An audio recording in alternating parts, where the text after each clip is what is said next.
Swayam Prabha. Digital India. Educated India.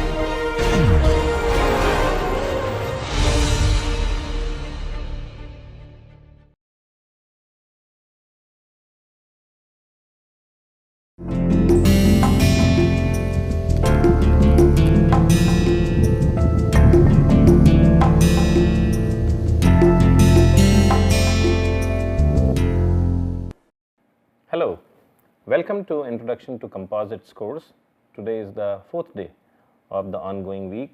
Yesterday we had just started discussing polyester resins and how they are produced, and we will continue this discussion on polyesters today as well. So, one thing I wanted to mention is that we had explained earlier that to produce polyester you require a resin, you require a monomer, and typically it is styrene. Okay. And these two, when you mix and you want to initiate the reaction of cross linking between different chains, you add a trigger or a curing agent, and so you add a trigger or a curing agent,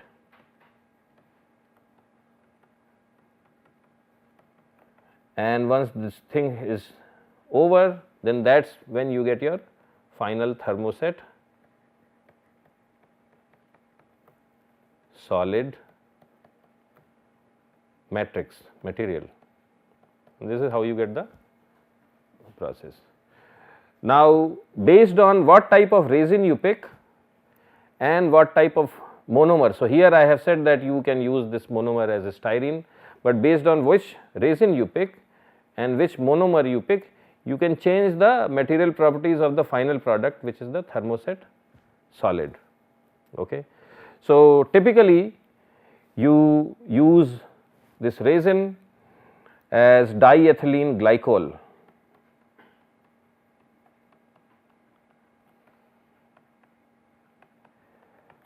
So, it all again depends on what constituents you are using. So, this is the raw material, but you can use other alternatives, could be other glycols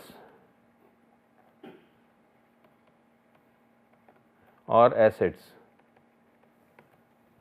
Okay. Similarly, instead of styrene, this is a monomer, you can use some other materials and you can get different properties of the final product. So, this is the overview. Now, finally, in context of polyester resin, let us look at some of its properties.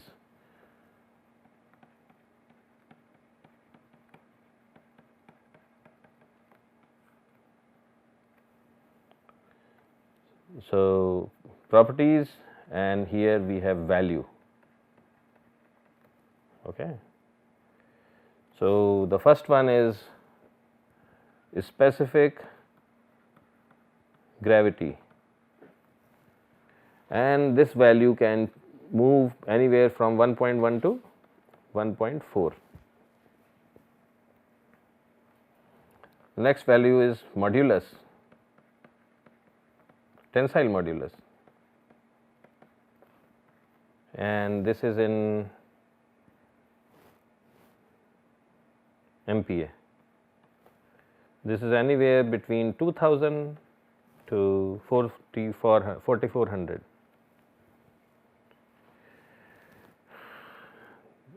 Tensile strength,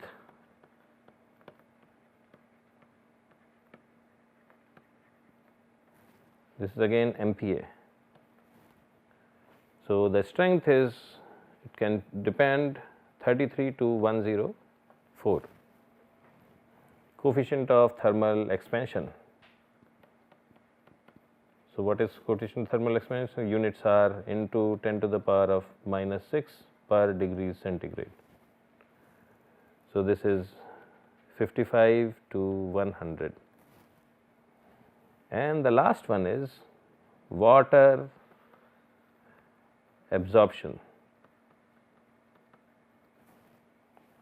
percent, and water absorption over 24 hours. Okay.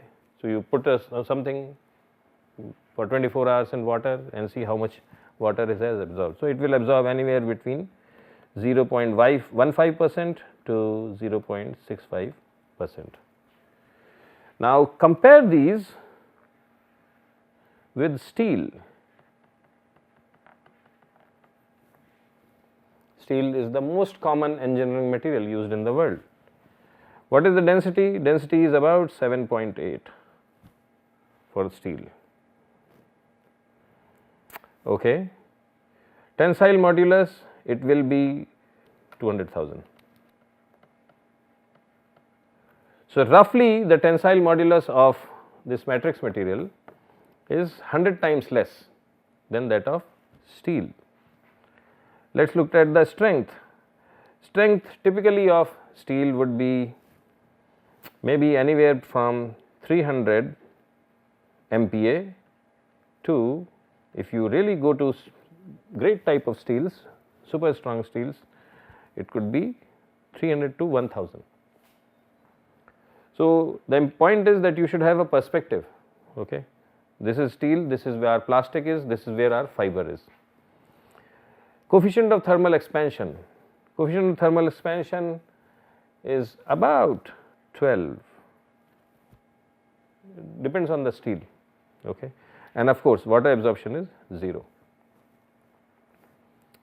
So, this gives you an overview of thermoset resin known as polyester. So, roughly speaking, 100 times weaker than steel, right, 10 times weaker than, 100 times less stiff than steel, 10 times weaker than, 10 to maybe 30 times weaker than steel, and it expands much more, 4-5 times more than steel. So, this is all about polyester resin. Next, let us look at epoxies. So, this is also a thermoset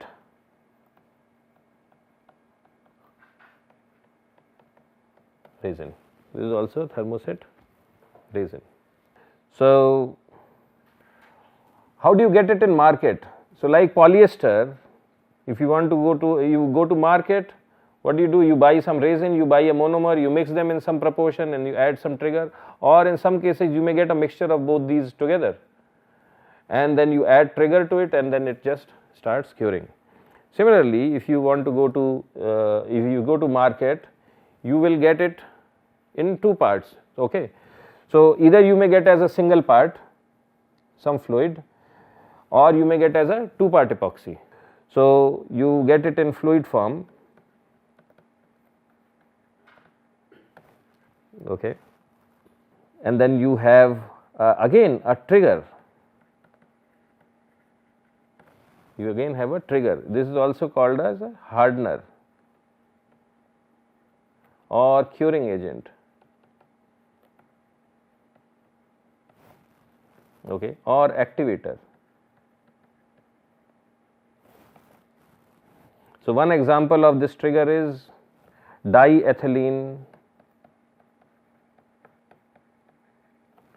triamine.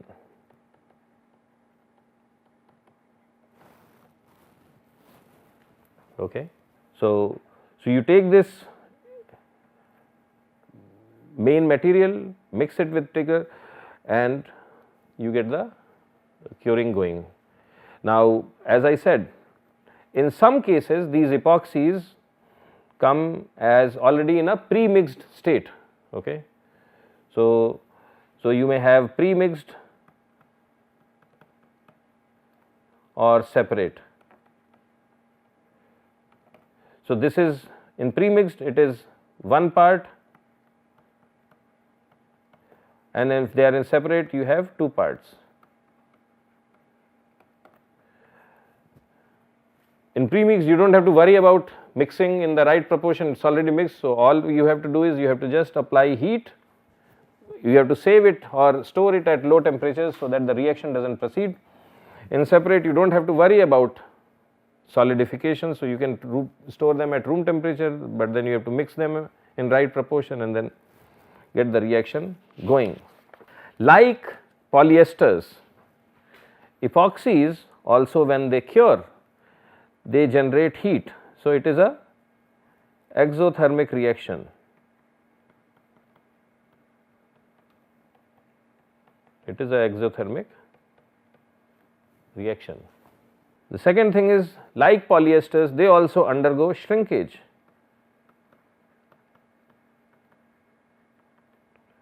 During curing.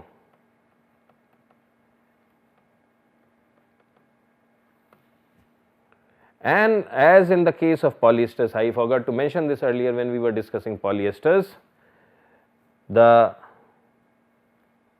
rate of reaction, it goes, so it increases exponentially with temperature.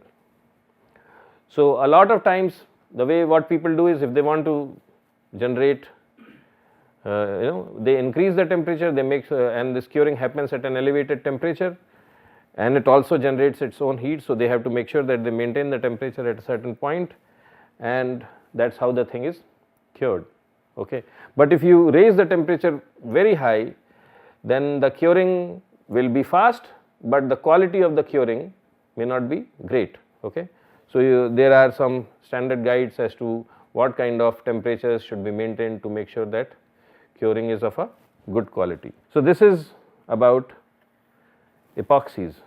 Now, look at the properties of polyester. So, this is polyester, and what we will do is, we will add the values of epoxies also here, so that you can have a comparison. Okay. So, the first thing we discussed was density. So, density does not change much between polyesters and epoxies, 1.2, 1.3. Polyester is in general slightly lighter, 10% lighter. Tensile modulus, it is a little stiffer, not little, appreciably stiffer, 2500 to 4500, 20% stiffer. Strength is where you get more benefits. So, it is a much stronger material, 50 to 150. CT not a whole lot different, 45 to 70, and the other significant advantage you get is that epoxies absorb much less moisture. So, they absorb something like 0.05% to 0.15. So, if you have a situation where there is a lot of moisture and you do not want to have these kind of moisture absorption related problems, then it is really good to have epoxies. The other thing is that the glass transition temperature of epoxies is significantly higher compared to those of polyesters. So, they can take a lot of temperature relative to polyesters.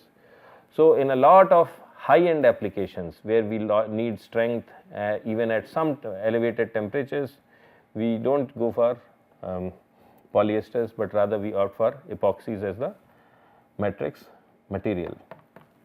But cost wise, epoxies are much more expensive compared to polyesters. The third category is vinyl esters.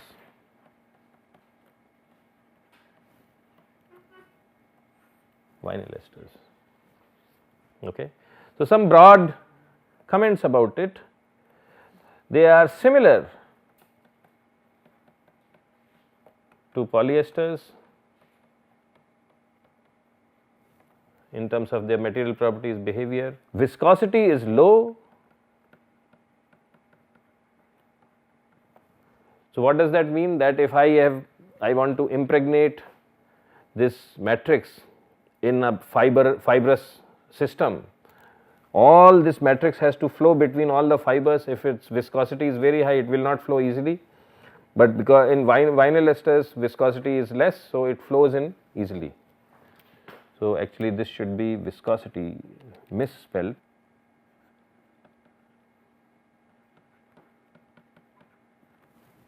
So viscosity, and they also cure faster.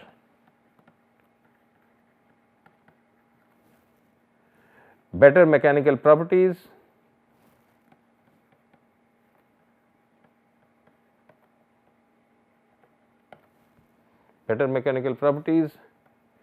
One thing we had mentioned was that polyesters are susceptible to ultraviolet radiation, so less sensitive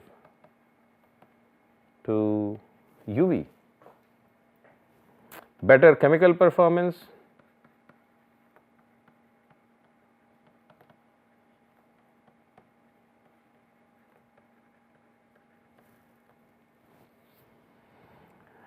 and they are, where do we use them?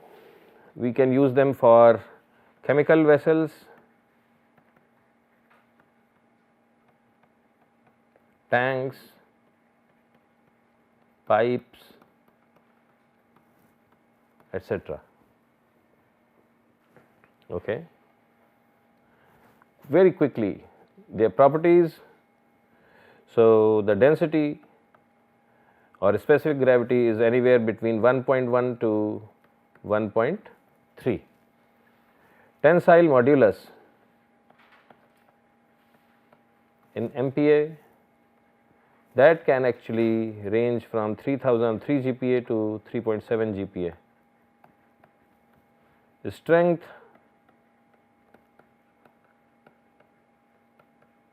tensile strength. So tensile strength is actually measurably higher. So this is 33 to 104. So these guys, vinyl esters, are somewhere in between. So 70 to 81, and CTE is again not a big difference, 50 to 55. So broadly speaking, you have polyesters at the low end, epoxies at somewhat higher end, and vinyl esters are somewhere in between. That is where they are. Let us look at one more material system. So these are polyimides.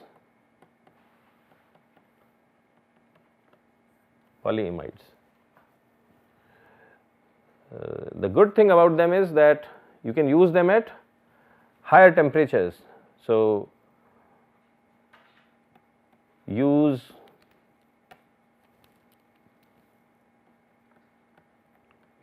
temperature can be as high as 300 degrees centigrade. They are very inert materials, very less reactive materials. So resistive to solvents, gases, etc. Very strong and stiff. Okay. One example of polyimide is known as BMI. It is a short form, and it is bismalimides.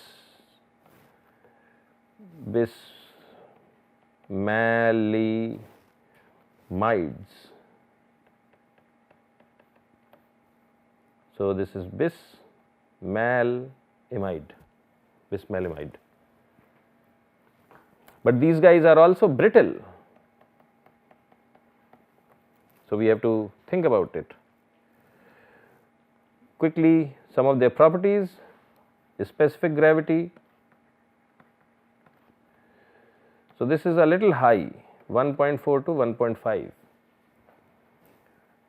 Modulus. So it starts from 3500 and it goes to 5000.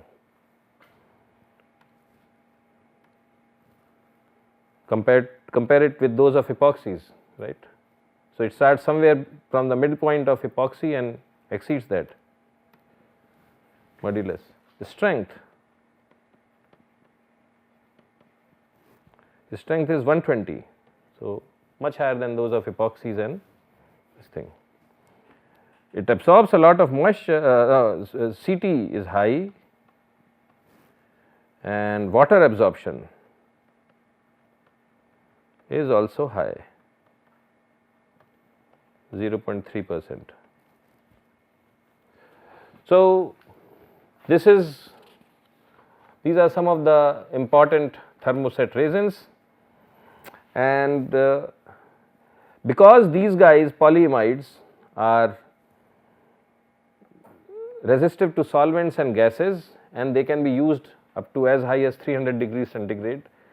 They are used quite frequently in chemical plants, especially where operating temperatures are less than 300 degrees centigrade, because then they are very resistive and stable materials. So, this concludes our discussion on thermosets, and starting tomorrow we will discuss other matrix materials, metal based matrix materials, ceramic based matrix materials, and also we will also discuss some of the thermoplastics which are popular in the world. So, with that we conclude our discussion, and I look forward to seeing all of you tomorrow. Thank you.